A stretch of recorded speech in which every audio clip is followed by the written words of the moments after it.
Hello，各位乡亲父老，大家好，我是阿忠。立法院在12月19号的时候，正式三读通过了房屋税特别税率的修法，也就是俗称的囤房税 2.0。不过这一次的修法其实是一波三折，算是一个先求有再求好的方案。那这样的方案实际上的效果如何呢？在正题开始以前，请你先把订阅按下去，并且开启小铃铛，就不会错过更多轻松有趣的房地产知识讲解咯。那么废话不多说，让我们赶快开始吧。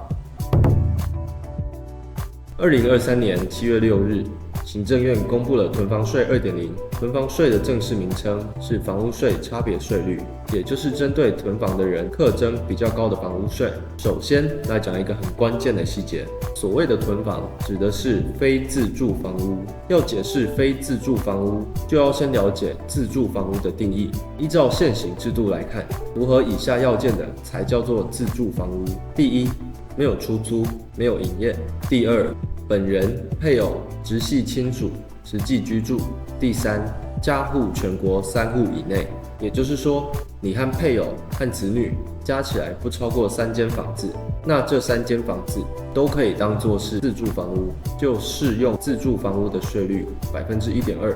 那今年提出的修正方案，除了刚才提到的3个要件以外，又增订了一个户籍的要件，也就是得要把自己和配偶和子女的户籍设定在这3户房子。如果你总共就只有1户用来自住，税率则是从原本的 1.2% 调降为 1%。搞懂了最基本的定义，我们再来讲一讲这一次囤房税 2.0 的第一个重点，就是要调高非自住房屋的税率。整体来说，将由现行的 1.5% 到 3.6% 调高到 2% 到 4.8%。修法通过之后，各地方政府就必须因应各地方的情况，去制定在这一个区间之内的税率。举个例子，小明在台南市有3间非自住房屋，依照台南市政府在民国110年的规划，那小明这3间的房屋税率就都是用 1.8% 来计算。不过修法之后税率调高，就要再看各地方政府后续怎么调整。囤房税 2.0 的第二个重点就是全国归户以及全数累进。延续刚才的话题，如果你有5户非自住房屋，分别是台北市2户、台中市1户、台南市2户，那台北市的2户就都适用 3.6% 的税率，台中市的1户就用 3.6% 的税率，台南市的2户就用 2.4% 的税率。那除了自住用的3户维持一般税率 1.2% 以外，社会住宅和公益出租人也都适用 1.2% 的税率。再来，如果把非自住房屋出租，申报租赁所得达到租金标准，那就可以减税，税率上限从 3.6% 调降为 2.4%。如果是继承来的房子，和其他所有权人谈不拢，也就是非自愿的造成房屋空置，那也可以减税，上限从 3.6% 调降为 2.4%。最后，针对建商的余屋，如果有超过2年还没有卖出去的，上限要从 3.6% 调涨为 4.8%。那这一次的囤房税修改到底有什么问题？为什么会各方意见争论不休呢？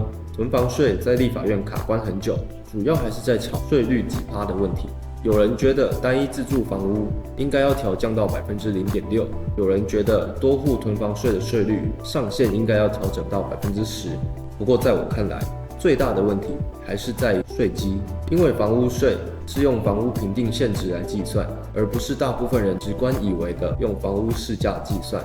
比如说刚才提到的小明囤了5间房子，假设每一间都成交2000万好了，他的房屋税算下来可能还多不到10万块。一个光是不动产资产就有1亿元的人，会对这10万块有什么感觉吗？再来，也因为是用房屋评定现值计算的关系，房子越老旧，算下来就越不值钱，房屋税甚至少到没感觉。进到总结以前，我们再快速复习一次重点。囤房税就是针对房子很多的人课更高的税，这些房子很多的人可以选3户作为自住用，要设户籍才算，税率是 1.2%， 剩下的非自住的房屋税率从 1.5% 到 3.6%， 调高到 2% 到 4.8%， 单一自住的房屋调降到 1%。